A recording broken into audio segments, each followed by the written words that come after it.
എന്ത് പറയാനുണ്ടെന്നാണ് ഞങ്ങൾക്കറിയാനുള്ളത്.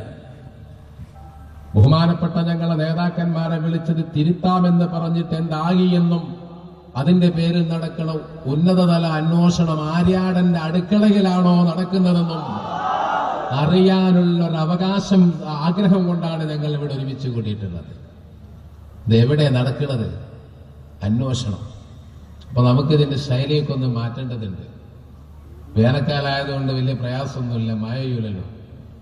എല്ലാവരും ഓരോ പ്ലാസ്റ്റിക്കിന്റെ കവറായിട്ട് സെക്രട്ടേറിയറ്റിൽ പോയി നമുക്ക് അവിടെ പന്തൽ കെട്ടി ചോറ് വെച്ച് കറിയുണ്ടാക്കി മങ്കൂസ് മോര് തോതി ബാങ്ക് കൊടുക്കുമ്പോൾ നിസ്കരിച്ച് മുദ്രാവാക്യമില്ലാത്തൊരു സമരം അങ്ങനെ തുടങ്ങുക. അതിനെ പിൻപറ്റി എല്ലാവരും എല്ലാ തെരുവിലും എല്ലാ പഞ്ചായത്തിലും ഉമ്മൻചാണ്ടി മനസ്സിലാക്കാത്തൊരു കാര്യമുണ്ട്. ഇത് 6, 60, 20, 14, 100 കോൺഗ്രസ്സുകാരല്ല, അതിലപ്പുറമുണ്ട്.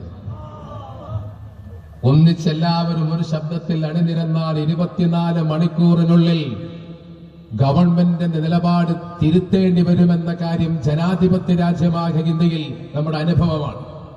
പ്രക്ഷോഭത്തിന്റെ ആ മേഖലയിലേക്ക് നമ്മൾ തിരിഞ്ഞാൽ അടുക്കുചിട്ടയോടുകൂടി പ്രവർത്തിച്ചുകൊണ്ടിരിക്കുന്ന ഈ സംഘശക്തിയെ തടഞ്ഞു നിർത്താനാവുന്ന ഒരു മറുശക്തി കേരളക്കരയിലില്ല എന്ന് സാന്ദർഭികമായി ഇവിടുത്തെ ഭരണാധികാരികൾ മനസ്സിലാക്കുന്നത് അവർക്ക് നല്ലതാണ്.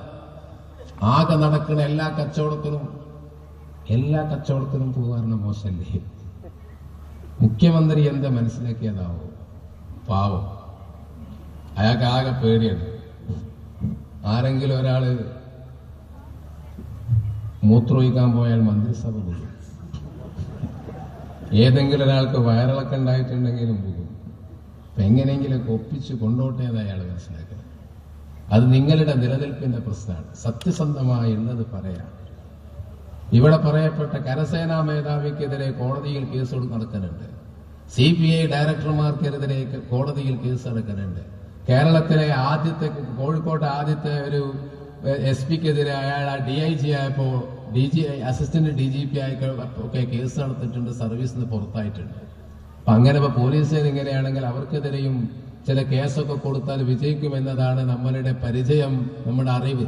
പോലീസുകാരും എവിടെയെങ്കിലും ഒരു പാവപ്പെട്ട കോഴിയുടെ കാല് കിട്ടുമ്പോൾ സത്യം മറച്ചു വെച്ചെഴുതാൻ ശ്രമിക്കുന്നത് അവർക്കും അപകടമാണ് എന്ന് സാന്ദർഭികമായി നമ്മൾ സൂചിപ്പിക്കുകയാണ്. സത്യത്തിനെതിരെ ഏത് കാലത്ത് എത്ര കാലമാ പുറംതിരിഞ്ഞു നിൽക്കുക? ഏത് ഘട്ടത്തിലും ഇത് അന്വേഷണ പരിധിക്കുള്ളിലാണ്. അദ്ദേഹം തമാശയുടെ 5 കളിയാണ് ഇപ്പോൾ. കൈതപ്പൊയിൽ ഒരു പുതിയ പരിപാടി വരികയാണ്. നിങ്ങൾ കേട്ടല്ലോ? കൈതപ്പൊയിൽ ഇസ്മ മുസമി എന്ന് പറയുന്നത് ഭയങ്കര ബന്ധമാണ്. എങ്ങനെ ആ സ്ഥലം കിട്ടിയാവോ? കൃത്യം സ്പോട്ട്. അവിടെ നോളജ് സിറ്റി എവിടെ വരുന്നത്? കൈതപ്പൊയിൽ. എന്നിട്ട് എന്താ തുടങ്ങണത്? പറഞ്ഞോളൂ, എന്താണ്? ആയുർവേദം, യുനാനി മെഡിക്കൽ കോളേജ്. നമ്മളെ നാട്ടിലെ ആയുർവേദ ഡിസ്പെൻസറി നിങ്ങൾ കണ്ടിട്ടില്ലേ? എന്തോ ഫ്രീ കിട്ടുന്ന കഷായം ഇങ്ങനെ കുലുക്കി കുടിച്ചനെ. ഇതിന്റെ പേരെന്താ പറഞ്ഞോ? ആശുപത്രി എന്നല്ലേ? ഇതേപോലെ യുനാനി മെഡിക്കൽ കോളേജ്, അതൊരു ഒലക്കല്ല. അഥവാ തുടങ്ങുകയാണെങ്കിൽ തന്നെ കാര്യമായിട്ട് ഒന്നും നടക്കുന്ന സംവിധാനമല്ല. ഒരു വലിയ ബോർഡ് വെക്കാം. കേസില്ലാത്ത വക്കീലിനും അഡ്വക്കേറ്റിനും ബോർഡ് വെക്കാലോ. ഇതേപോലെ 4 കുട്ടികളെ അഡ്മിറ്റാക്കി ചെയ്തിട്ടുണ്ടെങ്കിൽ യുനാനി മെഡിക്കൽ കോളേജ് എന്ന് വെക്കാം. ഈ യുനാനി മെഡിക്കൽ കോളേജ് തുടങ്ങാനുള്ള നിബന്ധനകൾ ഇന്ത്യൻ മെഡിക്കൽ കൗൺസിൽ എന്താ വെച്ചത് എന്ന് കരുതിയിട്ടുണ്ടെങ്കിൽ വായിച്ചു നോക്കിയാൽ ഒരു ലോഡ്ജ് ഉള്ളവനത് തുടങ്ങാതെ മനസ്സിലാവും. അതാണ് Unani medical college. Real estate കച്ചവടം സജീവമായി നടക്കുന്നുണ്ട്. 3000 രൂപയ്ക്ക് വാങ്ങിയ ഭൂമി 30 ലക്ഷത്തിനടക്കം വിറ്റു പോകുന്നുണ്ട്. ഷെയ്ഖുന അവിടെയും വിജയിക്കുകയാണ്. പണം ഉണ്ടാക്കുന്ന വിഷയത്തിൽ അത് പൊടിയായാലും ചന്ദനായാലും. ഇത് തമാശലെ. ദശമൂലാരിഷ്ടം, ദ്രാക്ഷാരിഷ്ടം, അശ്വഗന്ധാരിഷ്ടം സമം മാനസമിത്ര വടകം അരച്ച് ചേർത്ത് കുലുക്കി ഒരൗൺസ് വീതം 3 നേരം പറ്റും. മുടിയിട്ട വെള്ളത്തിൽ സംസം വെള്ളം ചേർത്ത് അതിൽ പൊടിയിട്ട് ചന്ദനവും ചേർത്ത് കുലുക്കി നാണം തോന്നണില്ലേ? ഒരൗൺസ് വീതം 3 നേരം കച്ചവടം പുരോഗമിക്കുകയാണ്. ഇവിടെ കുലുക്കി കൊടുക്കൽ, അവിടെ യുനാനി മെഡിക്കൽ കോളേജ്, മറ്റിടത്ത് റിയൽ എസ്റ്റേറ്റ്, അങ്ങേപ്പുറത്ത് ബിസിനസ് സാമ്രാജ്യം. ദുനിയാവിനെ സ്നേഹിക്കുന്ന ഒരു മനുഷ്യന്റെ കൽബിലേക്ക് അതന്നെ വരുള്ളൂ. നമ്മൾ വല്ലാത്തൊരു ഗതികേടിലാണ്, വല്ലാത്തൊരു ഗതികേടിൽ. ഭൗതിക ലോകം അതിന്റെ സുന്ദരമായ രൂപം പ്രാപിച്ചിരിക്കുന്നു.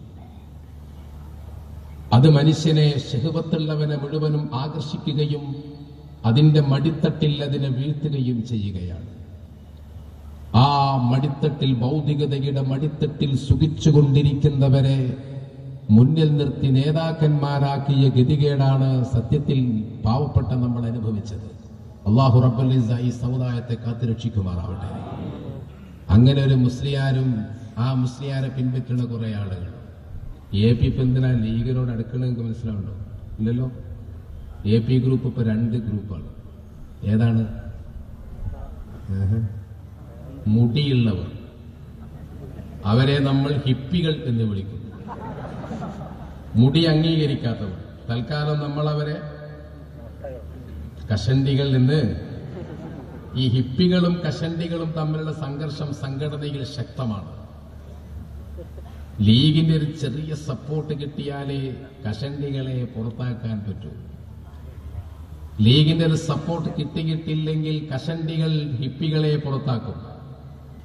ഇതാണ് കാന്തപുരം AP അബൂബക്കർ മുസ്ലിയാരുടെ ഇപ്പോഴത്തെ ഒരു ലീഗ് അനുകൂല മനോഭാവവും ലീഗിന് വോട്ട് ചെയ്യാൻ വേണ്ടി നടക്കലൊക്കെ ഉള്ളത് എങ്ങനെയെങ്കിലും രക്ഷപ്പെടാനുള്ള ഒരു തന്ത്രത്തിന്റെ ഭാഗമാണ്. നമ്മൾ പറയുന്നത് രാഷ്ട്രീയ ചാണക്യനായ തന്ത്രജ്ഞനായ മനുഷ്യന്റെ പെരുമാറ്റം വളരെ ശ്രദ്ധിക്കണം. ഇത് കടലിൽ നിന്ന് വെള്ളത്തെ കൊണ്ടുപോകുന്ന